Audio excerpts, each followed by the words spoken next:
AIMIM के द्वारा एक बैठक का आयोजन मुरादाबाद के कुंदरकी विधानसभा में किया गया है। यूपी में 10 सीटों पर उपचुनाव होने मेरे साथ बात करने के लिए जिला अध्यक्ष हैं जी। क्या कुछ रणनीति बनाई गई है, क्या चुनाव को लेकर तैयारी की जा रही है?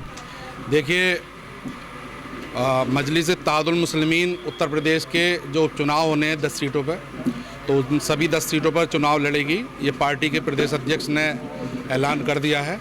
उसी सिलसिले में जो हमारी कुंदरकी विधानसभा में चुनाव है, उपचुनाव, उसकी तैयारी में आज ये मीटिंग करी गई है। और जो हमारे यूथ के ज़िला अध्यक्ष अभी नवनियुक्त हैं, बनाए गए हैं, तालिब मलिक साहब, उनके ऑफिस का उद्घाटन भी था, मीटिंग भी थी, और उन्होंने जो है कुछ अपने पदाधिकारी नियुक्त किए हैं, उनके नियुक्ति पत्र भी आज दिए गए हैं। इसी सिलसिले में मीटिंग का आयोजन किया गया था। क्या रणनीति बनाई गई? लगातार कई आरोप आप पे लगते हैं, आप बी टीम हैं और आज जो है तुम्हारा मुसलमान वोट काटने के लिए आ रहे हैं, क्या बताएं?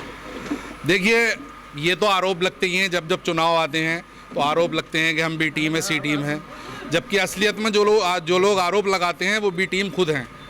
आप देखें कि कई मरतबा ऐसा हुआ है कि वॉकआउट कर दिया गया, किसी चीज़ में ज़रूरत पड़ती है तो सदन से वॉकआउट कर जाते हैं, किसी चीज़ में ज़रूरत पड़ती है तो वोट जो है भाजपा के साथ होकर दे देते हैं। कई बार ऐसा हुआ है कि जो लोग हमें बी टीम कहते हैं वो खुद टूट कर भाजपा में ज्वाइन कर जाते हैं, कांग्रेस ही कहते हैं या समाजवादी कहते हैं।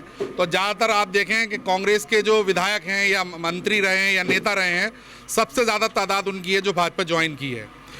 जी, कुंदरकी उपचुनाव को लेकर क्या कुछ रणनीति बनाई जा रही है? देखिए, जो हमारे सदर साहब हैं, ज़िला सदर हैं, और जो भी हमारे प्रदेश अध्यक्ष जी ने जो भी रणनीति बनाई है उसे हम सब लोग फॉलो करेंगे और पूरी तैयारी के साथ करेंगे इंशाल्लाह। क्या कुछ मुद्दे हैं, किन मुद्दों के बीच जनता में जाएंगे?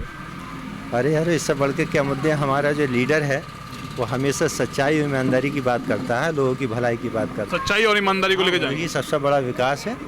हाँ, एक इंसानियत और सच्चाई ईमानदारी, इससे बढ़कर कोई विकास ही नहीं है जी। क्या कुछ मुद्दे हैं जनता के बीच जाने के? जनता के बीच मुद्दे हैं क्या ना विकास के हैं, जो शिक्षा, अभी रोज़गार मेला लगा है, इस मेले की कोई ज़रूरत ही नहीं थी लगाने की, 10 साल हो गए। अगर रोज़गार दिया होता तो मेले लगाने की कोई ज़रूरत ही नहीं थी। क्या कुछ रणनीति रहेगी उपचुनाव को लेकर? उपचुनाव को लेकर MIM पार्टी पूरी मजबूती के साथ 29 विधानसभा के अंदर चुनाव लड़ेगी और पूरी ताकत लगा के चुनाव लड़ेगी, और कहीं भी हमारी कोई कमजोरी नहीं है, और हम पूरी मजबूती के साथ 29 विधानसभा के अंदर चुनाव लड़ रहे हैं। जी, क्या कुछ तैयारी है? शारिक भाई, अभी आपने एक सवाल किया था कि हम बी टीम है, सी टीम है। हम तो ये पूछना चाह रहे हैं सिर्फ समाजवादी के जो भी कुछ विधायकों ने क्रॉस वोटिंग की थी, वो आज भी समाजवादी में है। समाजवादी कौन सी टीम है वो क्लियर करें पहले। हम तो जब भी चुनाव लड़ेंगे, क्योंकि वजह यह है ना कि हम एक ऐसा वोट है जिसको कभी कबूल ही नहीं कर रही। मतलब बीजेपी इस बात पर मार रही है कि हम समाजवादी को वोट दे रहे हैं, और समाजवादी इस बात पर छोड़ रही है हमें बार बार कि तुम हमें दे क्यों रहे हो, हम तो मांग नहीं रहे। तो ये परेशानी हमारे साथ बनती जा रही है। अच्छा, BSP जो है जब भी कभी आएगी तो वो यही करेगी। हालांकि हमारा जो मतलब पार्टी के सदर हैं, उनका सिर्फ एक ही मिशन है कि इस देश के अंदर जो भी चीज़ें हैं उस सबको बराबर मिलें।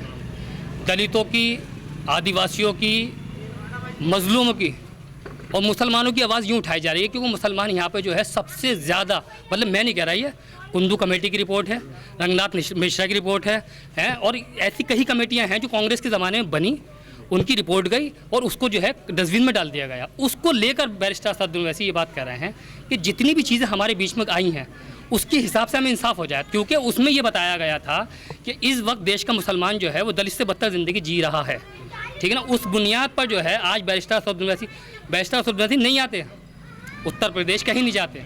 उत्तर प्रदेश के अंदर सबसे पहला जो मॉब लिंचिंग हुई है वो समाजवादी सरकार में अखलाक की हुई है, गाज़ियाबाद के अंदर। उसके बाद में मॉब लिंचिंग भी बीजेपी ने करना शुरू करी है। जितने भी कानून मुसलमानों के खिलाफ बने हैं वो समाजवादी और कांग्रेस ने बनाए हैं, आज बीजेपी सिर्फ उनको इम्प्लीमेंट कर रही है।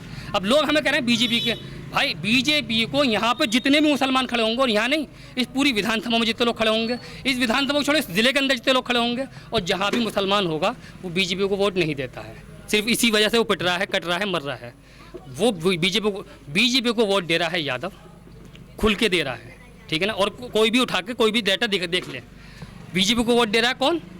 सैनी समाज दे रहा है, दूसरे दीगर समाज दे रहे हैं, वो उनके वोट दे रहे हैं। लेकिन हम जिसको वोट दे रहे हैं वो हमारी बात करने तैयार नहीं है।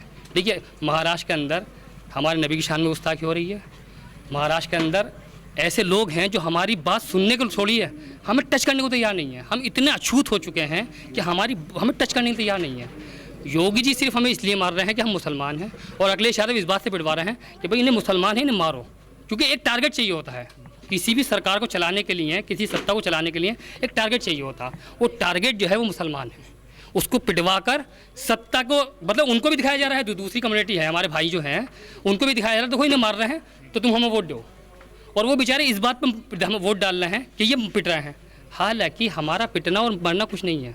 हम तो दुनिया में जो आते हैं ना, जो हमारे मतलब अपना फेद है, मेरा खुद का फेद है ये कि हम जो दुनिया में आते हैं, हम आते ही इसलिए कि हमें मरना है। तो हमें मौत को मतलब नहीं है। हमारा मकसद सिर्फ ये है। अच्छा हो क्या रहा है हमारे साथ, पहले हम जो है वो सिर्फ गोश्त की दुकान पे, ढलाई की भट्टियों पे यहाँ दिखाई दे रहे थे, अब हम जो है स्कूल में भी दिखाई दे रहे हैं, हम यूनिवर्सिटी में दिखाई दे रहे हैं, हमारे जो है लोग IAS IPS बन रहे हैं। तो ये परेशानी भी बहुत ज़्यादा जो है वो इन सरकारों ने हमें दी है। और आने वाला वक्त जो है ना, वो हम तो कह रहे हैं आने वाले वक्त में हम जो है कुछ ना कुछ करेंगे, क्योंकि यहाँ जो विधानसभा का चुनाव है हम इस बुनियाद पर लड़ेंगे। दलित और मुसलमान एक साथ वोट करेगा यहाँ पे MIM को। इस बार हम ये दिखाएंगे, क्योंकि इसकी मेहनत हम जो है पिछले 1.5 साल से कर रहे हैं। हमारे कैंडिडेट पिछली बार हाफिज़ वारिस थे, 15,000 वोट लेकर आए थे, और 15,000 वोट हम जब लेकर आए थे जब पूरी तरीके से मुसलमान ये मूड बनाया हुआ था कि भाई हमें BJP को रोकना है और हमें जो है योगी जी को हटाना है। इस बार जो है वो योगी जी को हटाने का कोई मकसद है नहीं, क्योंकि सरकार तो बन नहीं रही, न गिर रही, न अखिलेश यादव मुख्यमंत्री बन रहे। अब जो है जो भी हम खड़ा करेंगे वो कदम जहाँ तक शुरू करेंगे खोदना, वहाँ तक इमारत बनाएंगे कि अब इस बार असेंबली में भेज के रहेंगे, ये ठान लिया। कुंदर की उपचुनाव को लेकर AIMM के लोगों से चर्चा की गई है, जिनके द्वारा उपचुनाव को लेकर जानकारी दी गई है। शारिक सिद्दीकी, TV9 मुरादाबाद।